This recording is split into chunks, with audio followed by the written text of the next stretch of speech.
It's no secret, Marvel in a bit of a weird spot, dealing with a variety of issues, and they're trying to kind of revitalize everything, revitalize the brand. And in the wake of them firing Jonathan Majors, and in the wake of them firing Jonathan Majors, there's been a lot of questions about what exactly is going on with Marvel behind the scenes. How are they changing things? And again, I spoke to this earlier on in the stream, but you've got people like Daniel that have been, in spite of all of these other people saying that Kang's going to get downplayed, Kang's not coming for a long time, they are shifting things. For whatever reason, Daniel didn't believe that, wanted to report that it wasn't true. And this article here, as far as I understand it, reaffirms that they are going away from Kang. But it also talks about a lot of other stuff. So I want to go through this article. We'll break it all down together.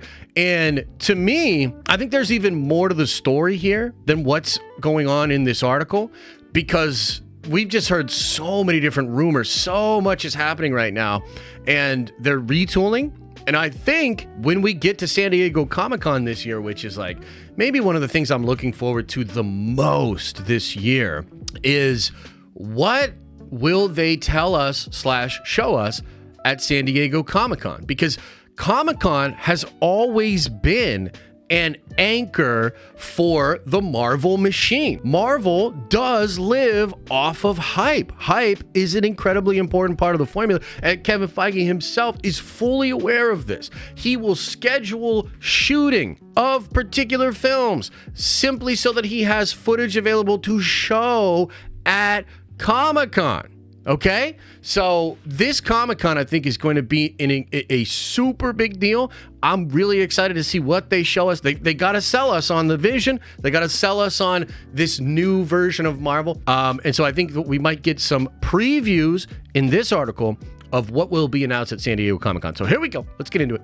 How Marvel is quietly retooling amid superhero fatigue. The studio's golden box office aura has been dented, but chief architect Kevin Feige isn't scrapping his years-long cinematic universe plan, just refining it. They're not going to give up, says an insider. Interesting. Just over a year ago, Ant-Man and the Wasp: Quantumania was set to take Marvel Studios to the next level. A new villain was going to be introduced, setting the stage for several years worth of storytelling, and the movie itself was a giant sizing of a franchise that was previously modest in scope. That's true. Instead, the Peyton Reed directed movie heralded a year's worth of missteps, box office blunders, and PR nightmares. It was all uncharted territory for Marvel, which had steadily been generating box office gold for 15 years. Yeah, we've talked about this before, but I'd love to get your take on it, chat. Do you think 2023 was the worst year ever for Marvel Studios? Yes or no? Put it into the chat. Do you think that last year was the worst year ever for Marvel Studios? But the Disney division is in the midst of a pretty darn good February. All things considered, despite the general gloom that surrounds the superhero genre of late, the Super Bowl trailer for Deadpool and Wolverine became the most watched trailer of all time, with 365 million views in 24 hours. Yes, Disney's math includes the 123 million people who tuned in for the game, which included just 30 seconds of the trailer. But Super Bowl fudging or not, the clip's reach was an encouraging number for the studio, whose last movie, The Frickin' Marvels, became the lowest grossing in the MCU's 33 film run, hitting just 206 million globally. Wow, that's crazy, dude. That's wow. Anyway, next came the Valentine's Day unveiling of the cast of the Fantastic Four. Pedro Pascal, Vanessa Kirby, Evan Moss-Bachrach, and Joseph Quinn, coupled with retro art teasing the 1960s setting of the movie. Fantastic Four are a cornerstone of the Marvel mythos, with writer Stan Lee and artist Jack Kirby introducing the team in the 1961's Fantastic Four #1.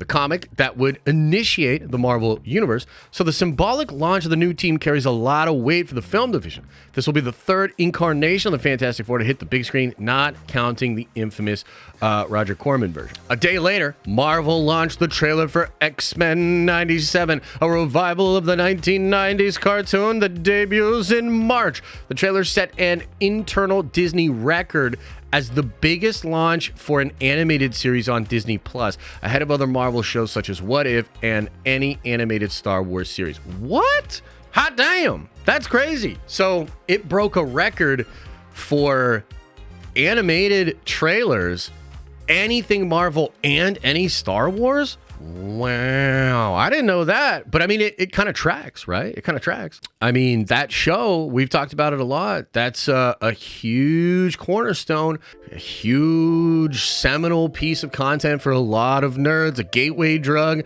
into Marvel. So yeah, I guess that makes sense. These public-facing moves come as studio boss Kevin Feige recalibrates the creative direction behind the scenes.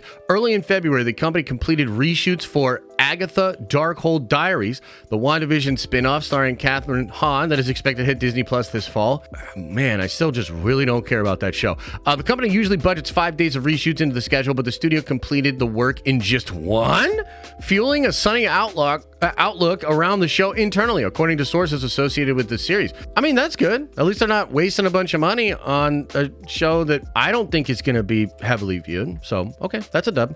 The studio also quietly hired Eric Pearson to polish the script for Fantastic Four, which will shoot this summer in London. Pearson is company stalwart who worked on Thor Ragnarok, Black Widow, and has a reputation for taking projects over the finish line. The stakes for that movie are high, as the studio is still searching for characters and actors who can carry its universe forward after the exits of Robert Downey Jr.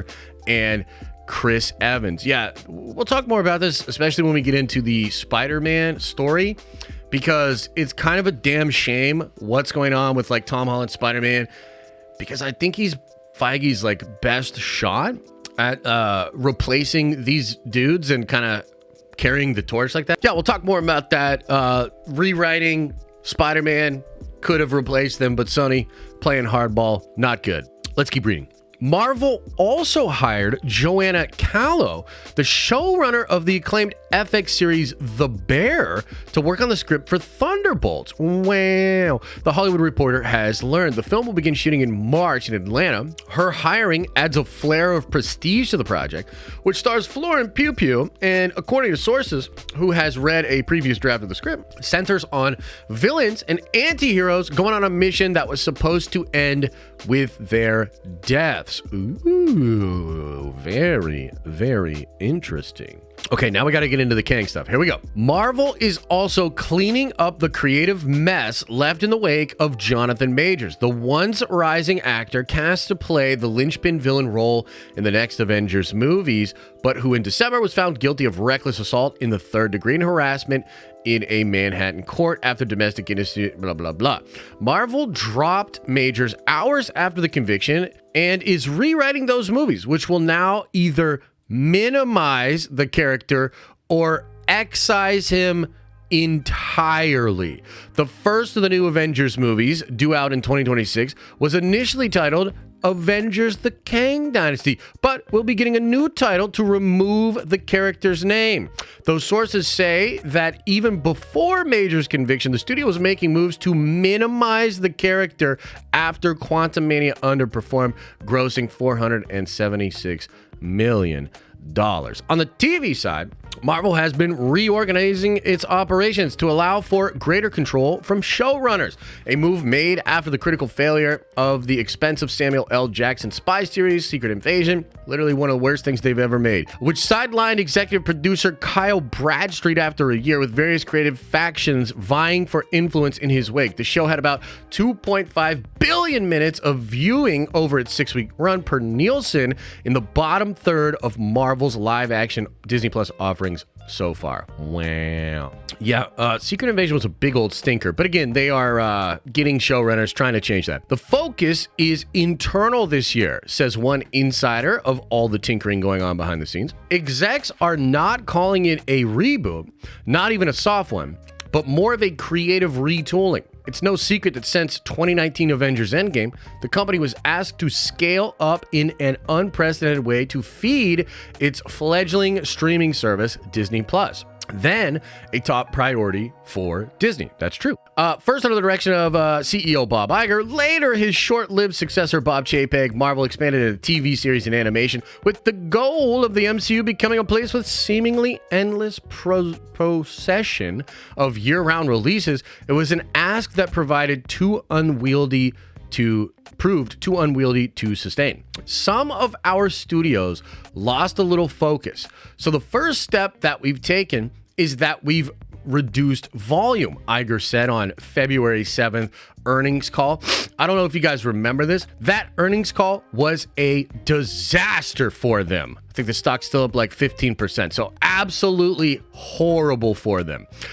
We've reduced output, particularly at Marvel, in order to ensure the films you're making can be even better. As the Hollywood strikes ended in November, the studio delayed Captain America New World Order 7 months to February 14th, 2025 to give time to undergo reshoots. Iger touted Captain America 4, starring Anthony Mackie, as among the 2025 Disney releases he was most excited for during his earnings call. He did not mention Blade, leading to speculation that it will be moved from its November 2025 date. Unlikely Marvel will release 4 films that year, given Iger's mandate to slim down. I agree with that. I tend to believe Blade will be delayed, but I don't think Blade's necessarily in trouble. You know what I mean? The dual writers and actors strikes, while costly to Hollywood, ironically gave Marvel breathing space. It was able to reschedule its movies so that only Deadpool and Wolverine will be released in 2024, and only 2 series, Echo and Agatha, are bowing on Disney Plus this year. Other movies remain in the script stage, while TV shows such as Ironheart have filmed but have no release date in sight. It is all designed to give creatives some breathing room and give audiences the chance to miss the MCU just a little bit. They're not going to give up, says a source who has worked with Marvel over the past year. They want to make something great. Okay, so very interesting here. Couple of different ideas that I have right from the top. I believe this article is probably approved, by Disney, probably approved by Marvel. And I think it's another thing to try to separate them from Madam Web. Like, I know that might seem crazy, but I think an article like this, in some ways, is meant to differentiate them from Madam Web. And the reason I say that is because in this article, it literally says they're having a pretty good February. You know what I mean? So they're literally like trying to make that separation and put that separation into the mind of the fans, which is crazy because, most of us already know that. But it is the case that a lot of fans are just kind of unsure. And normies and even some critics and maybe Sydney Sweeney herself, maybe Dakota Johnson, don't really know the difference between a Sony Marvel movie and a MCU or Marvel Studios Marvel movie. Okay, so what's the big takeaways here? What's the big takeaways? Well, I think number one, they are suggesting that the Fantastic Four is this massive priority for them. And I think they're really hoping that Pedro as Reed will be able to be sort of one of the new faces of the MCU, which is probably why they were going after such high profile actors, right? Like Adam Driver was apparently approached. Yeah, they were going for big names with Reed Richards specifically. I find that a bit ironic because I don't think Pedro is a good pick for that role. I'm still not sold on Pedro as Reed Richards, but I don't think you can deny that like Pedro's a very charismatic guy. He's really good and he's carried a lot of franchises, right? And so that seems to be the sort of the logic there. And they're trying to adjust that. By the way, the new rumor, guys, on Fantastic Four is that the movie will take place partially in the 1960s and then partially in present day. This comes from Grace. Grace is saying that she heard is going to be a dual story and have some stuff happening in the past, some stuff happening in the present day. There's also like a lot of rumors suggesting that they're not going to do the female Silver Surfer anymore and they're just going to do Norrin Rad, which is incredible. So So I'm hearing some positive things about Fantastic Four. I'm still a little iffy on Pedro, but overall, that's a really important movie for them. Strangely enough, it could be really important based on the fact that Doctor Doom is being set up in that movie towards the end of the film, maybe even a post-credit scene, and there's a lot of speculation that Doctor Doom is going to have a lot to do with the next 2 Avengers movies, and I hope that is the case. So retooling Darkhold Diaries, but they just did 1 day of reshoots. That's interesting. I really don't care about the show at all. If they do the special at the end of it that includes Wanda, then maybe I would watch it, and maybe I would watch the special at the end with Wanda. But other than that, I really don't care. Thunderbolts, getting another writer attached, a showrunner of The Bear. So they've got the people from The Beef Show. They got the people from The Bear Show. That's kind of interesting. They're really just trying to kind of push that thing forward. And then I think this is maybe the biggest deal. Technically old news, but one of the reasons that it's important to bring this up and clarify is because, again, you had people like Daniel reporting the opposite. Even Disney themselves, around the time of that disastrous earnings call, they put out a document that had Avengers 5 still titled as the Kang Dynasty. And so a lot of people were like, oh shit, maybe it is the Kang Dynasty. Maybe they are still working on Kang and doing all of that. So let's just read what they're saying here, okay? Marvel has blah, blah, blah, blah, blah. It was initially going to be the Kang Dynasty, but it's getting a new title to remove the character's name. Those sources say that even before Major's conviction, the studio was making moves to minimize the character after Quantumania underperformed. I think that might be all the pertinent information. So let's put that into context. Let's talk about what this means. Is that Joanna Robinson was correct. The lady that reported in Variety was correct. And Jeff Loveness was indeed taken off of the Kang Dynasty because they were going away from the Kang character, right?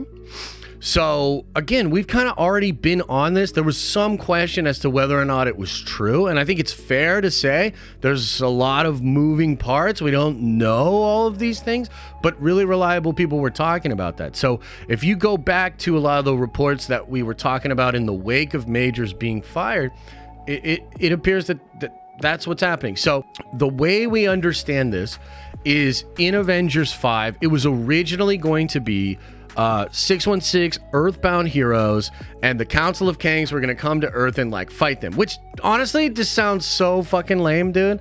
Like, I don't know. I don't even understand why they would all come to Earth. That seems so stupid.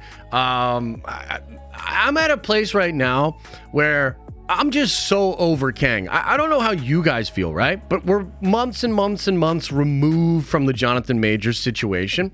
And the more I think about it, the more I'm like, bro, Kang is fucking lame, bro. Like, Kang was just so lame. Like, the coolest version was probably He Who Remains. Good scenes, couple of good scenes there. Every other variant of Kang that we've seen was fucking lame. And even the performance from Majors, which is so weird because I think Majors is an incredibly talented actor, but even the choices he made with the Kang variants were like silly, goofy, over the top, ridiculous. This is nothing about Kang that I liked at all.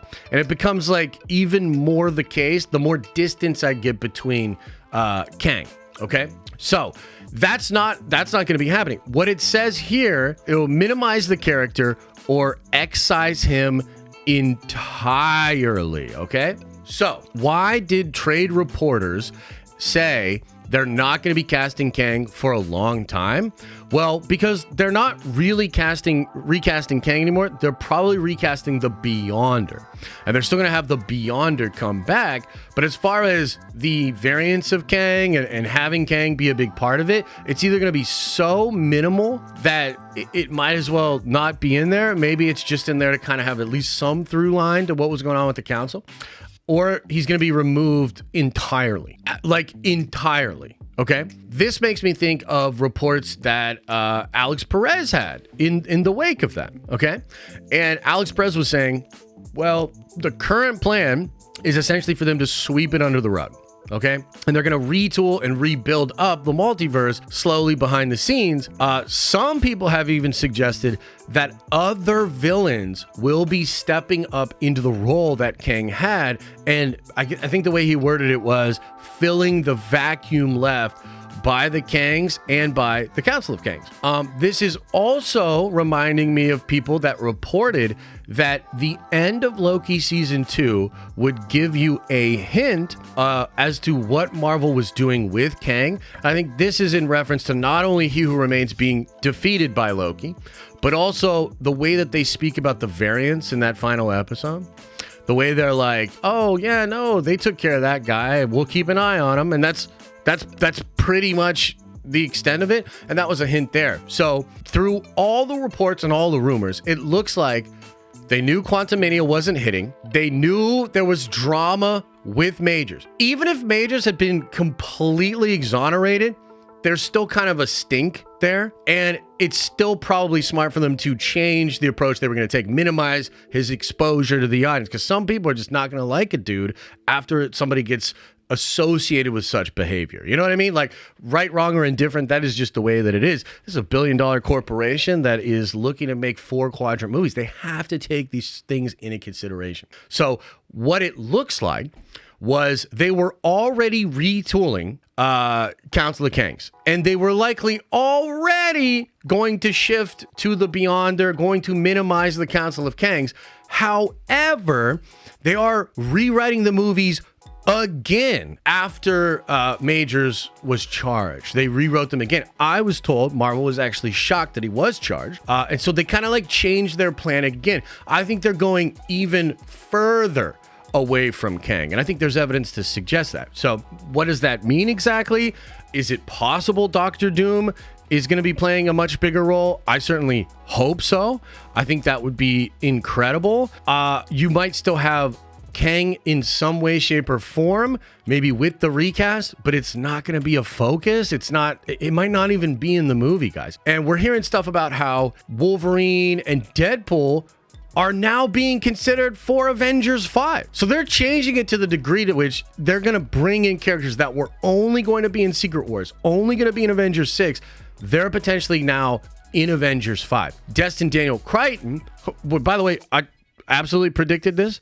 Totally predicted this. He's been taken off Avengers 5. He will now do Shang-Chi. I personally feel, and this part's speculation, I feel that parts of Shang-Chi, or rather parts of what was going to be in Kang Dynasty, are now going to be in Shang-Chi too, okay? Maybe even Kang. I'm not sure. You know, they could do that. They could have a variant of Kang still for that film and then wrap him up there and Beyonder comes in. I don't really know. But that's what it looks like, guys. It looks like they were already making changes and they're making even further changes to it. So that's kind of the overall take. They're working on the TV side of things, trying to shape stuff up. I will tell you, I guess the sort of bottom line, right? The bottom line, the main takeaway here is that Marvel is in the process of trying to fix Captain America 4, trying to fix Thunderbolts, make them really dope.